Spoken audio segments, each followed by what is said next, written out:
Welcome to my channel. I'm Amit Kumar, English teacher, book reader and storyteller. Today I'm going to tell you some beautiful points from a beautiful book written by Henry Ford, My Life and Work.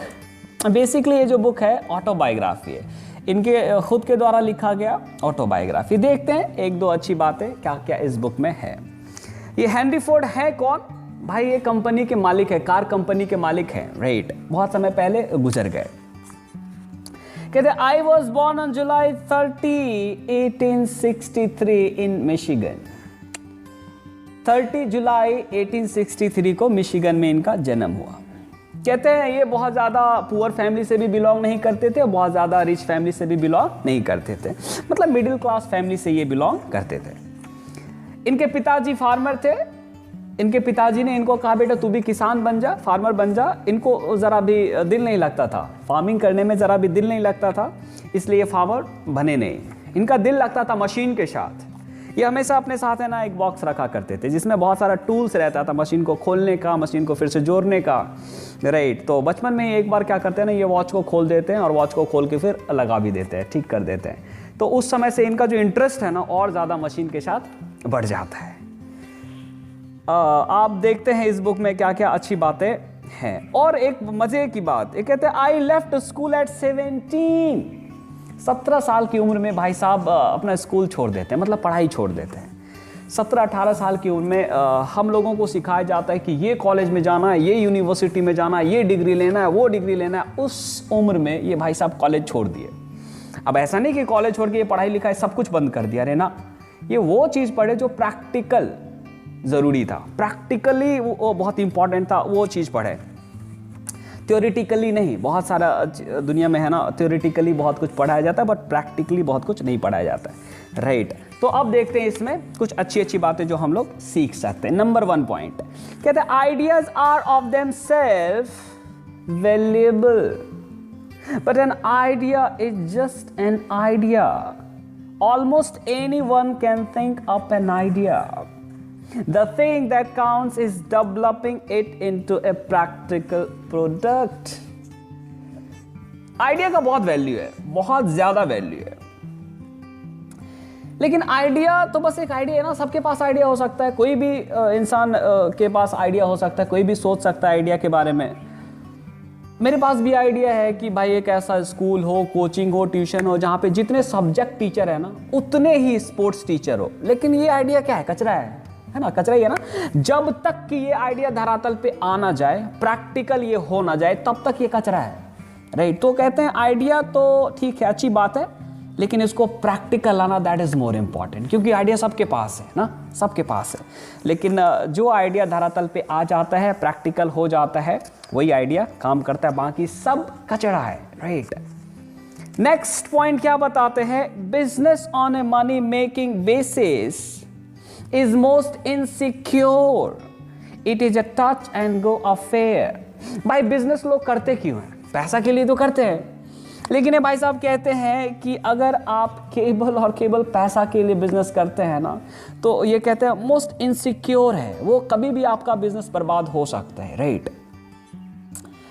तो केवल पैसा के लिए business नहीं करना चाहिए, उसका कुछ और भी मोटिव होना चाहिए। इससे रिलेटेड एक और बुक है साइमन सिनेक का, वो कहते हैं उनका बुक है स्टार्ट विथ वाई। उसका समरी किया हुआ है ऑलरेडी, आपको लिंक में दे देंगे नीचे डिस्क्रिप्शन में, आप उसको देख सकते हैं। उसमें कहते हैं ना कि why you do what you do. आप कोई भी काम जो करते हैं या फिर कोई भी बिजनेस करते हैं, ask this question to yourself, क्यों? उसका बड़ा सा रीजन होना चाहिए, ऐसे ही नहीं। अगर ऐसे ही आप करते हैं तो बर्बाद हो जाएंगे, फेल हो जाएंगे, राइट।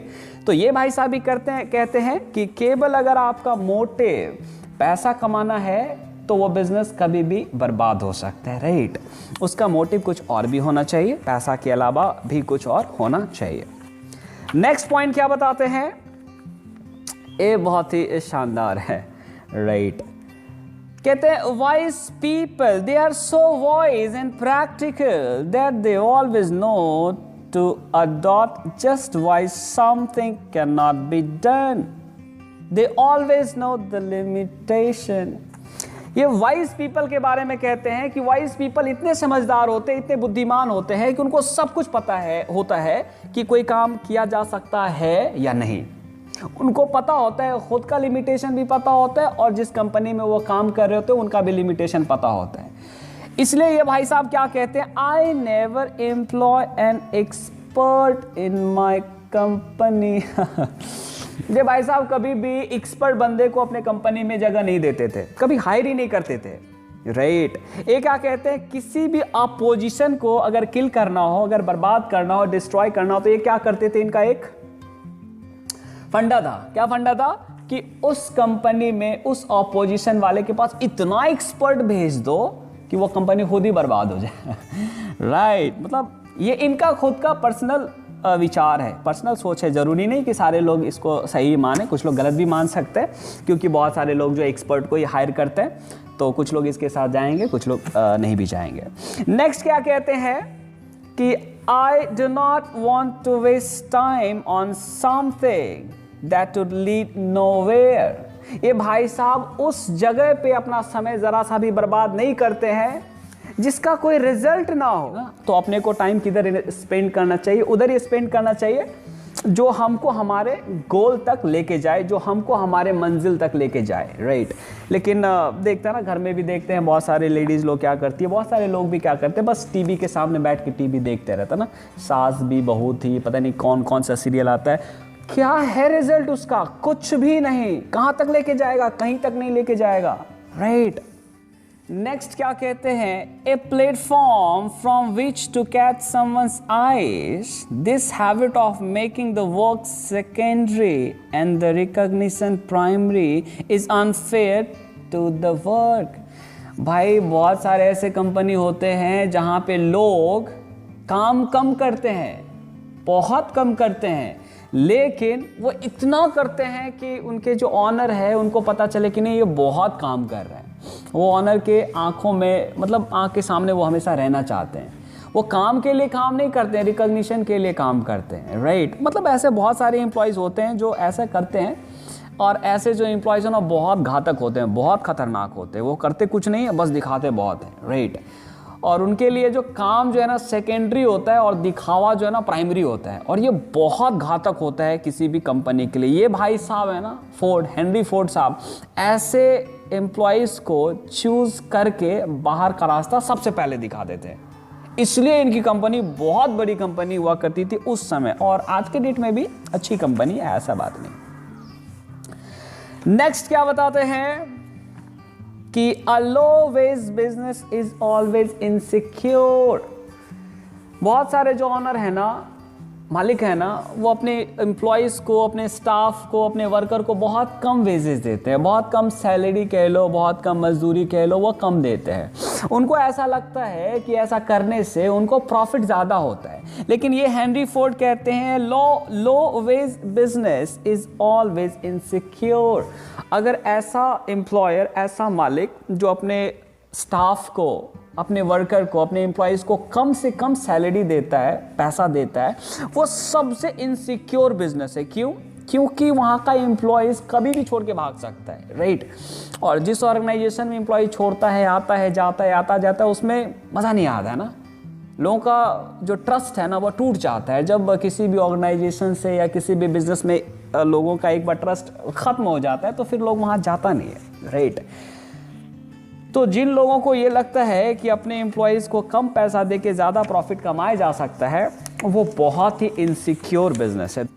दूसरा बात और भी इंटरेस्टिंग, कहता है paying good wages is the most profitable way of doing business.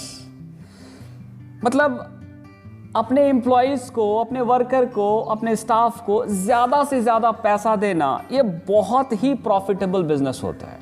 लेकिन ऐसा बहुत ही कम लोग करते हैं। इट्स रेयरेस्ट ऑफ रेयर है कि अपने स्टाफ को, अपने एम्प्लॉयज़ को, अपने वर्कर को ज़्यादा से ज़्यादा पैसा लोग दे। लेकिन ये कहते हैं most secure and most profitable business होता है अपने स्टाफ को ज़्यादा से ज़्यादा पैसा देना। क्यों भाई? क्योंकि स्टाफ आपको छोड़ के जाना ही नहीं चाहेगा। क्यों? क्योंकि जितना आप दे रहे हैं ना उतना आसपास वाले लोग दे ही नहीं रहे हैं, तो वो आपको छोड़ के जाएगा नहीं। और इससे क्या होता है ना, जब एम्प्लॉयज़ आपके कंपनी को, ऑर्गेनाइजेशन को छोड़ के नहीं जाते हैं ना, तो लोगों का ट्रस्ट बहुत बना रहता है, राइट। नेक्स्ट बहुत ही खूबसूरत, मेरा वन ऑफ द बेस्ट, ये पूरा का पूरा बुक में क्या कहते हैं, you can never develop Mexico until you develop the Mexican। भाई आप मैक्सिको का विकास तब तक नहीं कर सकते हैं जब तक कि आप मैक्सिकन का नहीं कर देते हैं। मतलब कि जब तक आप इंडियन का विकास नहीं कर देते हैं तब तक आप इंडिया का विकास नहीं कर सकते हैं। लेकिन हम लोग देखते हैं ना, मैंने देखा है बहुत सारे लोगों को, जहां हम लोग जूठा फेंकते हैं, कचरा फेंकते हैं, वहां से लोगों को उठा के खाना खाते देखा है, रोड साइड में सोते देखा है, ठंड में सोते देखा है ना, बारिश के समय भी उधर रहते हैं लोग। मतलब इतनी ज़्यादा परेशानी है हमारे इंडिया में, राइट। तो हमारे इंडिया में जब भी बड़े नेता आते हैं ना भाषण देने के लिए, तो लोग देखते, मतलब वो देख के खुश हो जाते हैं लोगों को। देखो 10 लाख लोग, कहते हैं इतने सारे लोग मेरा भाषण सुनने के लिए, माय गॉड, वो लीडर खुश हो जाते हैं। खुश होने की बात है भाई, कितने दुख की बात है ना, बहुत दुख की बात है। मतलब 10 लाख लोग आपका भाषण सुनने आए हैं, मतलब कि 10 लाख लोगों को समस्या है उस इलाके में, राइट। मतलब ये तो बहुत ज़्यादा अजीब सोच है ना लोगों का। अगर मान लो कि 200-400 लोग आते हैं आपका भाषण सुनने के लिए, ये तो खुशी का बात है ना कि लोग, मतलब 200-400 लोगों को ही समस्या है, इसलिए आप उनका समस्या सॉल्व करो। लेकिन ना, अगर कोई बड़े से लीडर का भाषण सुनने के लिए 200-400 लोग आ जाए तो उनका हार्ट अटैक आ जाएगा। क्यों भाई? क्योंकि जब लोगों को समस्या है ही नहीं तो फिर ये करेंगे क्या, राइट। इसीलिए हमारे देश में जो है, इंडिया में बहुत बड़े बड़े लीडर, बहुत ज़्यादा जब लोग आते हैं ना तो बहुत खुश होते हैं। एक्चुअली उनको जितना कम लोग आए ना, जब कम लोग आते हैं ना तब उनको खुश होना चाहिए। लेकिन ना, लोग भी खुश, वाह लीडर का भाषण सुने इतने लोग आए थे। भाई लोग भी वैसे ही है और लीडर भी वैसे ही, right, same to same. Next बात क्या कहते हैं, An educated man is not one whose memory is trained to carry a few dates in history। कहते हैं कि एजुकेटेड मैन वो नहीं है जो इतिहास के कुछ डेट्स को याद कर ले। एक बड़ा प्यारा सा डायलॉग है ना, कहते हैं कि इतिहास रटने के लिए नहीं होता है भाई, इतिहास सीखने के लिए होता है। लेकिन हम लोगों के एजुकेशन सिस्टम में इतिहास को रटा दिया जाता है। इतिहास से क्या सीखा जाता है इसके बारे में तो कोई बात ही नहीं करता है। तो इतिहास रटने का नहीं, इतिहास से सीखने का, राइट। ये भाई साहब भी कुछ ऐसा ही कह रहे हैं अपने हिसाब से। नेक्स्ट क्या कहते हैं, immense real education begins after he has left school. इंसान का रियल एजुकेशन तो तब शुरू होता है जब उसका पढ़ाई खत्म हो जाता है, राइट। एक बंदा था, वो अपने पुराने स्कूल के पास से जब गुजर रहा था तो अपने स्कूल की ओर देखता है, कहता है भाई तू जो एग्ज़ाम लेता था ना तेरा ही बेहतर था। पता होता था ना कि कौन से सब्जेक्ट का एग्ज़ाम होना है, कितने समय में होना है। लेकिन ये जो ज़िंदगी का एग्ज़ाम है ना, पता ही नहीं चलता है कौन सा सब्जेक्ट का एग्ज़ाम आएगा, कौन सा क्वेश्चन आएगा, no idea, right. Thank you so much, बहुत बहुत शुक्रिया, बाय बाय।